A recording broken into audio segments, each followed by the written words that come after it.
We're only 2 episodes into Megalobox Season 2, and the relationship between Chief and Joe might already be close to, if not my favorite pairing in this series. I loved every relationship, good and bad, in the first season, but there's something about this man who literally was inspired by Gearless Joe to come from nothing and become something new, and has kind of had shit luck, but still leads his group with a smile on his face. And to end the episode with Joe seemingly picking up the coaching gloves to help a man who has a dream even if his dreams are long gone. While I know it probably won't last for too long for a number of reasons, either A, Chief is going to get killed, Chief is not going to be able to fight in the ring. I have a sneaking suspicion that the people who came towards the end of the episode looking for Gearless Joe are going to work their magic in order to make it so he can't enter the ring because of immigration status or something like that. And even if he does enter, I feel like they're going to fix it in a way that he's going to get killed. But at the same time, I'm sort of hoping that for at least a few episodes, honestly, I'd be okay for the entire series personally, even though I know so many people would want to see Joe back in the ring, and that's probably the direction we're going. I'm excited to see Joe coach someone, even if his body really isn't up to par, because in a lot of ways, if things actually work out, and Joe can continue to teach Chief, and Chief actually does pretty well in the ring. He has a fit body. He has a body that isn't destroyed. It kind of feels like in any real sports ring, a lot of these professions you can't do for too long because your body just can't handle it unless you're so good that you hardly ever get damage applied to you, which that does happen for certain fighters, right? But I think the idea of having Joe, who has all this experience, who has all this knowledge, passing it down to someone who pretty much is in the prime. He's strong. Yeah, he's thrown every fight basically, but we know damn well this man can swing a punch, so there's so many possibilities with that, while also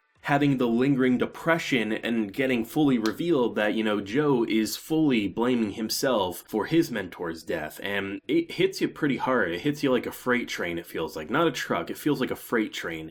Watching Joe be that down, and the fact that it feels like maybe the only way for him to overcome that depression probably will either to be to help this man or to just help this city or this little group of immigrants, because it feels to me that the thing that probably brought most of us into Megalobox is the underdog story, a man with no gear wanting to fight in a ring with a bunch of gear. It shouldn't work, but he pushed himself to the limits, right? Now we're saying, so what would the underdog story be here? Well, he's fallen from grace, he's an alcoholic, he abuses drugs, he's depressed, how would he... But what's the point of him getting back in the ring, right? Like, it feels to me that what he's trying to do is he's trying to get himself to an early grave so he can see probably his fallen ones. I feel like that's what his goal is.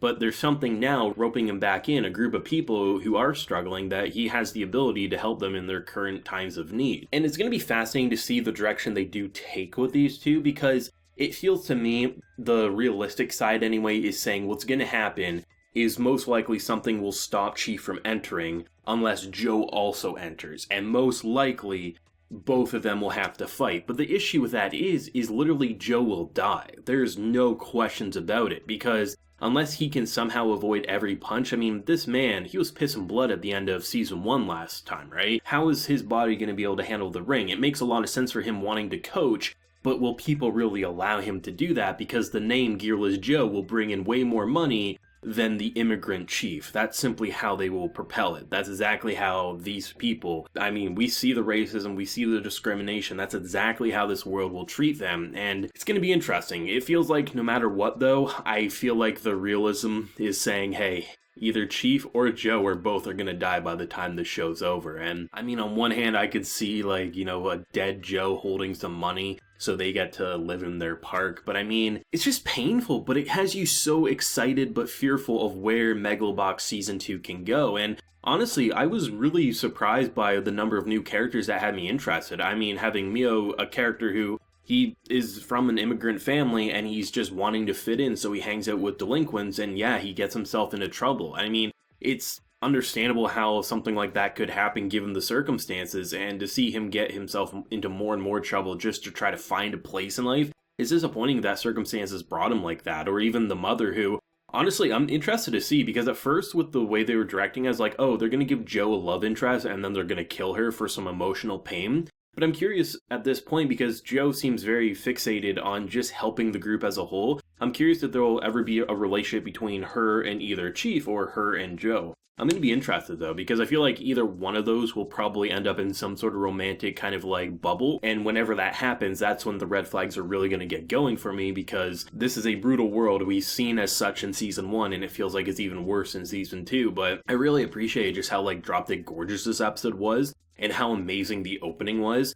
There's something unique about the OST this time. The first season's OST, I said it in my first impressions and review of last week's episode, it's my favorite anime OST of all time. This OST, for a majority of the first 2 episodes, it's slow, it's somber, it's depressing. The opening matches that perfectly. This is now the second time I've heard an opening off of the anime I'm watching this season with no lyrics. It's just something to set the mood. But by the time you get to the end of the episode, that's when the adrenaline starts coming back and you feel inspired to fight. This show's production is just so good, and when they pull away and you see an amusement park that's run down, beaten, destroyed, that shouldn't be a beautiful scene, but you're seeing these people live out their best life, and for them that's everything and that's their home and they want to protect it. And even though by law it makes sense what they're doing, you can't help but say you want to see Chief, you want to see Joe make that money so they have a place to call home. And honestly, for Joe, that's probably all he really does need at this point, a place to call home rather than being the Nomad. There's only like certain anime that I can even think of that have this way of having more blurry backgrounds where there's details. You can tell it's a house, or you can tell it's whatever object in the scenery it is. I can think of Golden Kamuy does it quite a bit, but Megalobox just takes it to the extra level with its old school filtering techniques. And I can't help but say, like, so many times I'm looking at just scenery that should be the most bland and uninteresting and uninspiring thing ever. And Megalobox says, no, we're going to make it want to be your wallpaper. I just feel like the fact that they can make a rundown amusement park feel so drop dead gorgeous, especially in that kind of like symbiotic scene where they're talking about how like they want to carve a pathway out of flowers so their loved ones can find their way back home. Some of the most beautiful imagery I've seen in the past couple of weeks in anime, and I'm really hoping, given their kind of like spiritual ways of communicating with their loved ones, I'm hoping we get to see a lot more beautiful imagery like what we saw in episode 2. Because it was really interesting, and I think for a character like Joe who's so down in the dumps and haunted by the dead, to have something so contrasting about, talking to the dead in a peaceful way, I think that's the exact type of healing that he needs, and hopefully that will help him, before he dies, reach a level of peace, because it feels like, honestly, with the direction we're going with Joe, a death is seemingly around the corner. Megalobox, I really, truly feel this. It's probably premature to say, but I think if the quality of these first 2 episodes of Season 2 is anything to go off of, if the character relationships and banters are what to go off of, and the fights can mirror that of what Season 1 was able to deliver, I think Season 2 could surpass the first season for me, and Season 1 was a masterpiece to me. I think the only thing really left to prove in Season 2 are the fights, because while we did get to see some in the first episode, it was nothing in comparison to the later fights that we saw, obviously, in the first season. So as long as they can keep the creativity up in the Megalobox rings, especially the championship, this season is going to have no problems, I think, either matching the quality for most people of the first season or even surpassing it for many like myself. Let me know your thoughts and feelings on everything that transpired in this episode, and do you feel the same way about the Chief and Joe relationship right now? Or do you have a different opinion on the whole circumstance? If you enjoyed the video, leave a like, share your support, and remember to hit that subscribe button if you happen to be new around here. So until next time, everyone, please take care and have a good one.